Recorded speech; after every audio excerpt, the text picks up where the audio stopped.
Hey, welcome back. And if you're new here, my name's Christina Kent, and I'm a fine artist based out of San Francisco.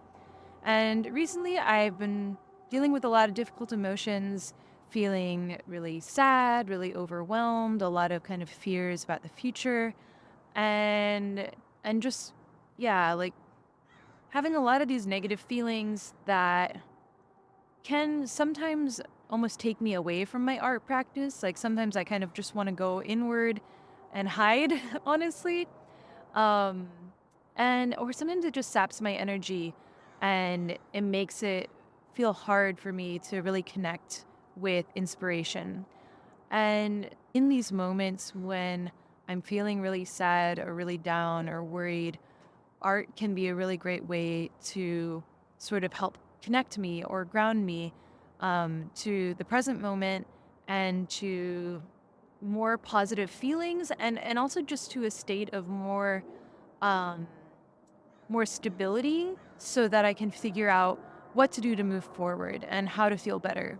And I think there are specific exercises we can do that can help us gently start to reconnect with our creativity and with inspiration, and also help us be more mindful and grounded in a way that can help us move forward.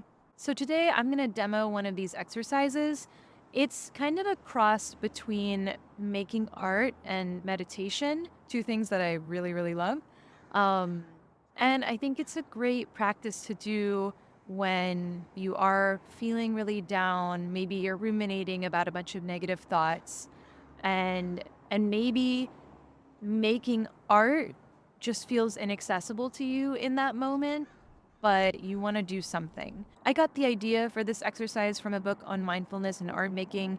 I can't think of the title off the top of my head, but I will put it in the description below.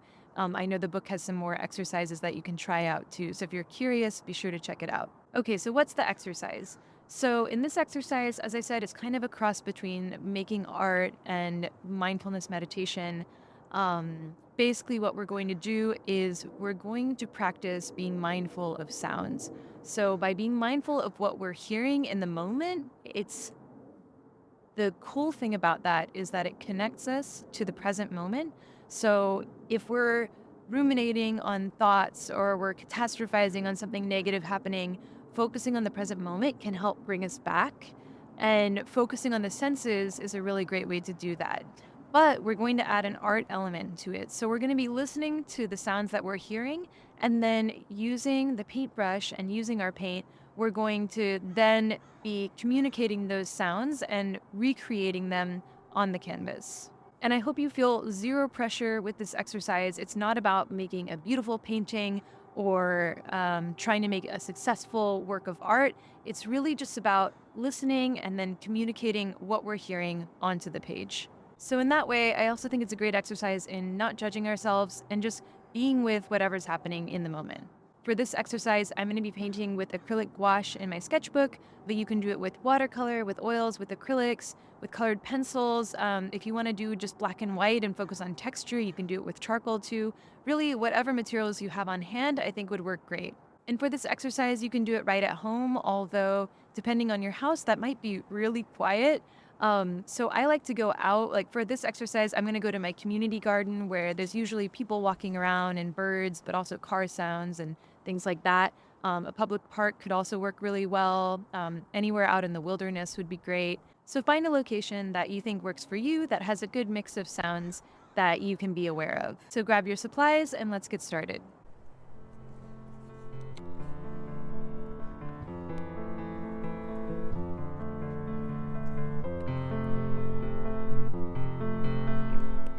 So for this exercise, I'm going to be using acrylic gouache. It's like a cool combination of acrylic paint and gouache paint. I find it really great for sketching, and I'm just using a stay wet palette to keep the paint from drying too quickly so that I can mix some colors on the palette. And with this exercise, we're going to be responding quickly to the sound and bringing it to the canvas. So I like to mix some colors in advance so that when I hear a sound, I can quickly choose a color that I think is appropriate and then put that right on the page. So I'm just going to mix a few colors on my palette here. mixing some tints of these primary colors that I have, and also making some neutral colors, some secondary colors. If you're curious, I'm working with titanium white, cadmium yellow, cadmium red, ultramarine blue, and burnt sienna on my palette. I think for this exercise, really just choose any colors that you feel drawn to. This is a very intuitive exercise. There's no right or wrong. I find that having a variety of colors is really helpful, especially if you're in an environment with lots of different sounds. But really just choose whichever colors feel right to you. So now that we've mixed our colors, let's get started with the exercise. So we're going to sit quietly and we're going to listen to the environment around us, and we're just going to try to translate the sounds that we're hearing in each moment to marks and colors on the page. So don't overthink this, keep it really simple, and just try to go with the first response that you feel when you hear a certain sound.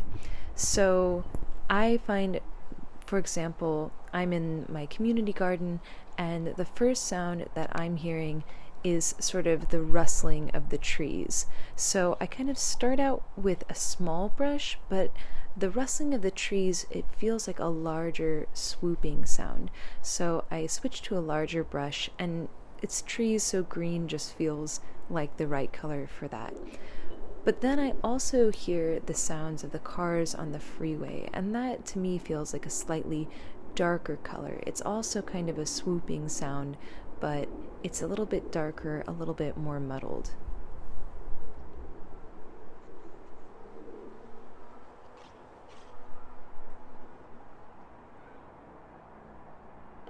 I also hear some fast cars in the distance and the roar of their engines, so I use a red and slightly smaller, sharper marks to convey that.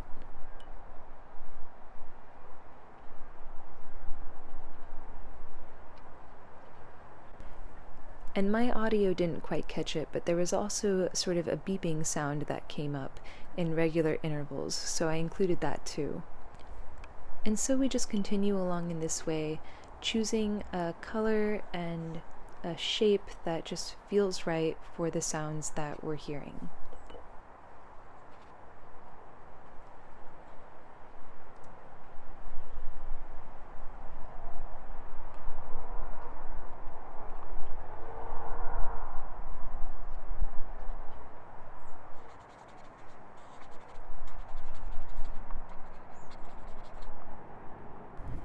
One of my favorite things about the community garden is hearing the sounds of the birds chirping, so I included those as little dots of yellow and orange.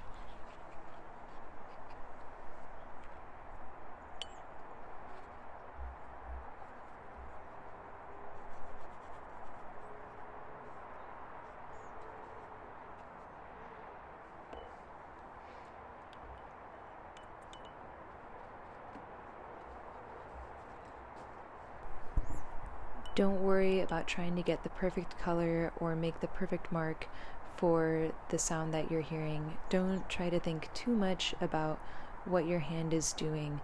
Just allow yourself to be guided by the sounds in the environment.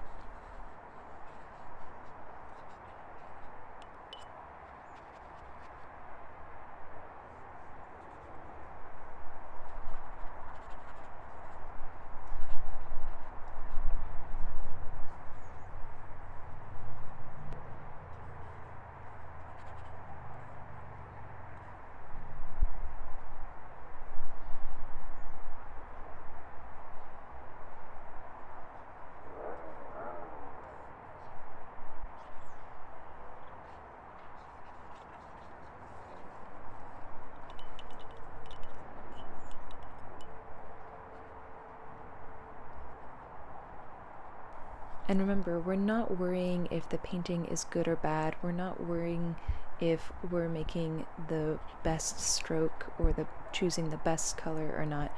We're really just trying to be present to whatever sounds are coming up in the environment. The goal is to be really connected with the sounds around us in an intuitive way.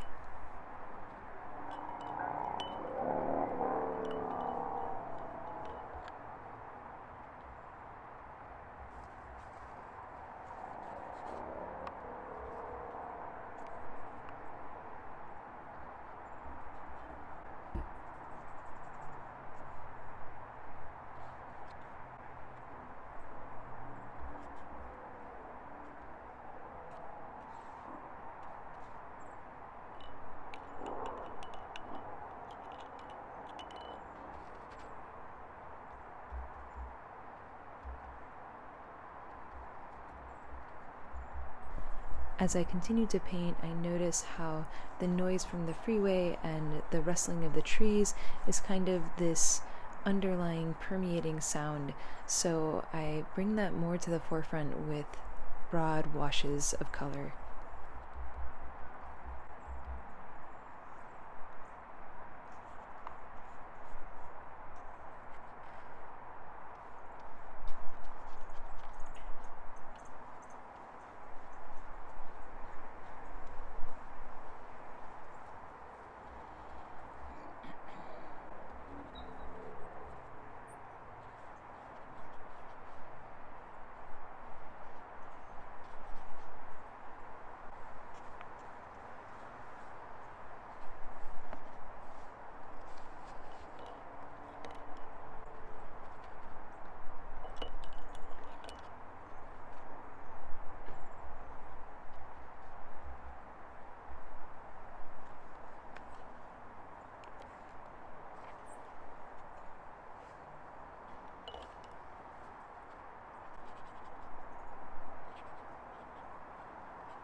So that's all I have for today. I hope you really liked this video, and if you're dealing with some difficult emotions, that it helped you feel a bit more grounded and more peaceful, and maybe even gave you some clarity on the situation that you're dealing with. Let me know in the comments below if you liked this video or if you found it helpful, and if you did, please be sure to like, comment, subscribe to this channel. All of these things really help me out. And as always, a huge shout out to my supporters on Patreon. You guys are amazing. Thank you so much for supporting this channel and making these videos happen. If you like my art, if you like my videos, and you want to help me make more, check out my Patreon at the link. Thanks again for watching, and I'll see you next time. And just as a quick note, I'm super excited to share that I recently launched a new portrait painting course on my website. In this course, we take the portrait and we break it down into simple light and shadow shapes. So if you want to see the step-by-step, real-time process for my portrait painting, be sure to check that out.